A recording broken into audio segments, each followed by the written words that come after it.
In times of war, innovation can sometimes be the thing to either make or break your chances of winning that war. A lot of times, certain innovations have changed the course of history. But then, there's other times where, frankly, you wonder how something so terrible could be conceptualized in the first place. And we are about to examine just those cases of absolute mind-boggling stupidity.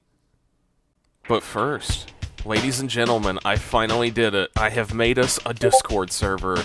Now we can all finally unite as a community, and you can come into the server and vibe and chat with other people who I guess watch my content. And who knows, I mean, I might be on some nights too. So, there's that.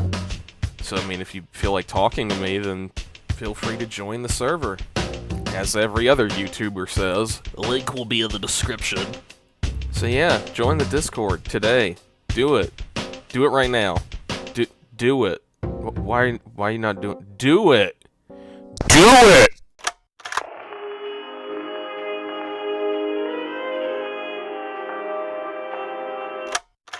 So it's August 1943, and for the Germans, the war is definitely turning against them now.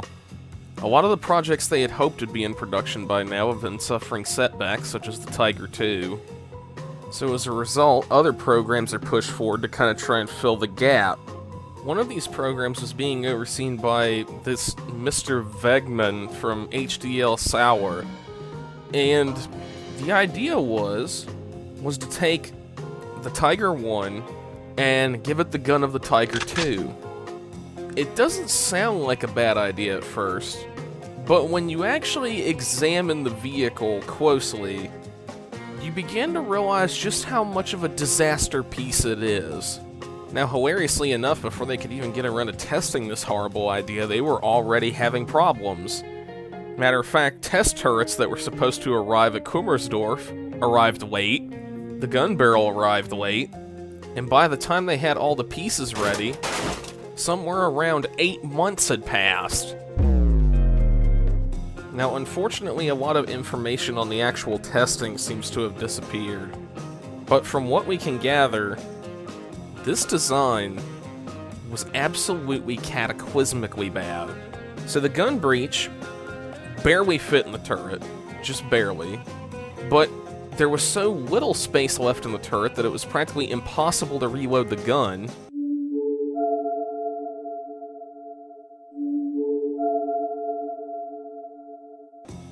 When the gun would fire, the breech would actually collide with the back of the turret, probably giving the crew one nasty headache.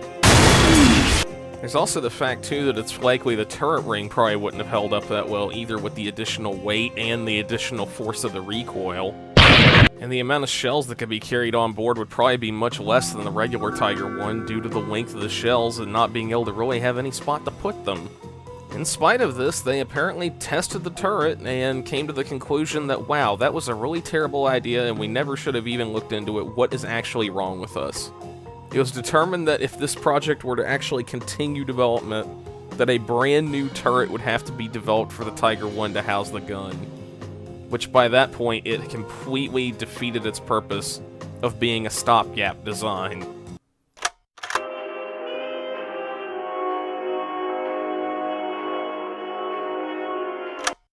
So the next design we're going to be looking at is just straight up an unholy being.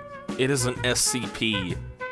In November 1944, Krupp decided to submit a proposal to take the Panzer IV and give it the Schmalturm from the Panther. Now the idea seemed pretty straightforward, it's just to upgun an aging brute of a vehicle. One problem though. Clearly nobody thought out the major problems there would be with fitting a much heavier turret onto an already overstrained chassis. Now thankfully for German tank crews everywhere at that time, Waffenproof 6 rejected all Panzer IV proposals as it was scheduled that in 1945 Panzer IV production was to end in its entirety. Now in spite of the fact that Waffenproof 6 rejected this proposal, we're going to sit here in the 21st century and point and laugh at all of this tank's flaws.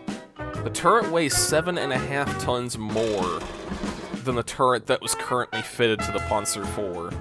And by this point, the vehicle that it would be fitted to is the Panzer IV Alpha J, which was in and of itself a pretty trash vehicle. I mean, they removed the electric turret drive to make room for another fuel tank, so that gives you an idea on the level of quality we're working with here.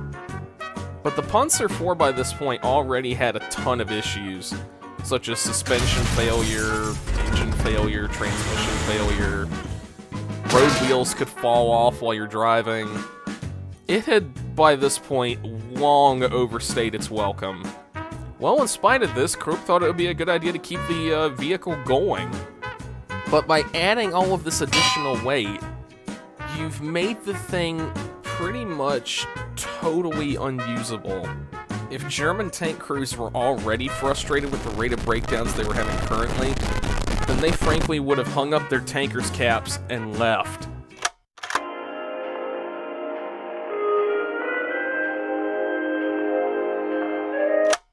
Now, you might not believe this, ladies and gentlemen, but Mr. Table Size is roasting an American tank. I know, shocking.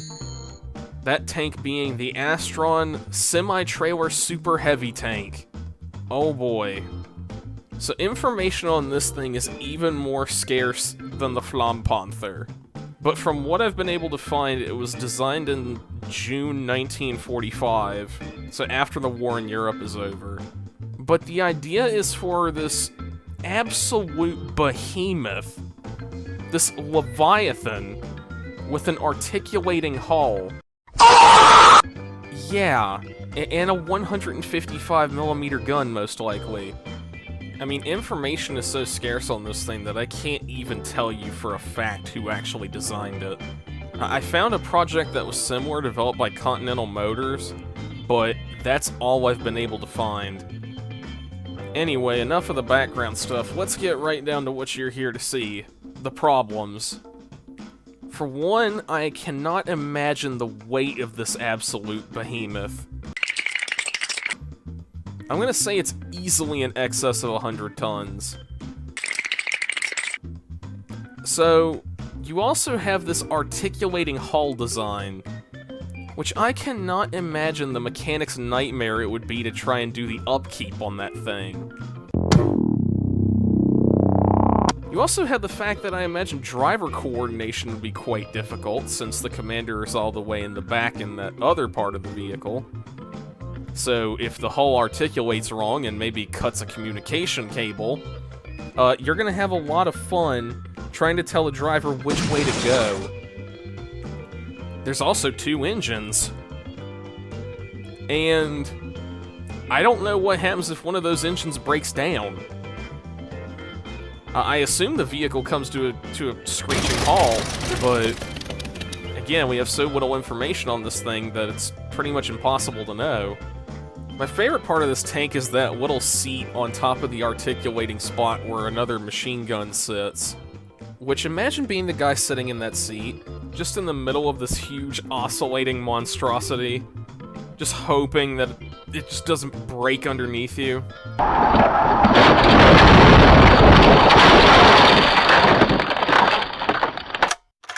Well, I think that's going to about do it for this video. I know that I say that that's going to about do it for this video for, what, the past 2 or 3 videos now?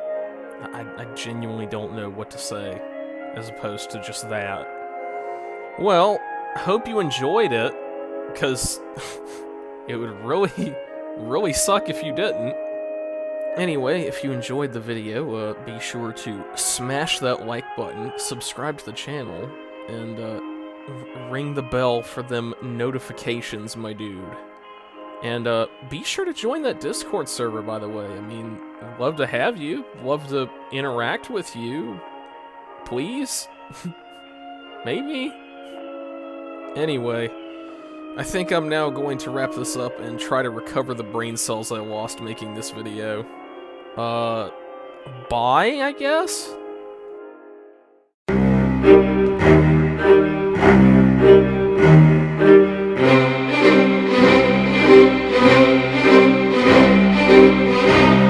Chicken. We'd like to take a moment to announce that all our food keeps blowing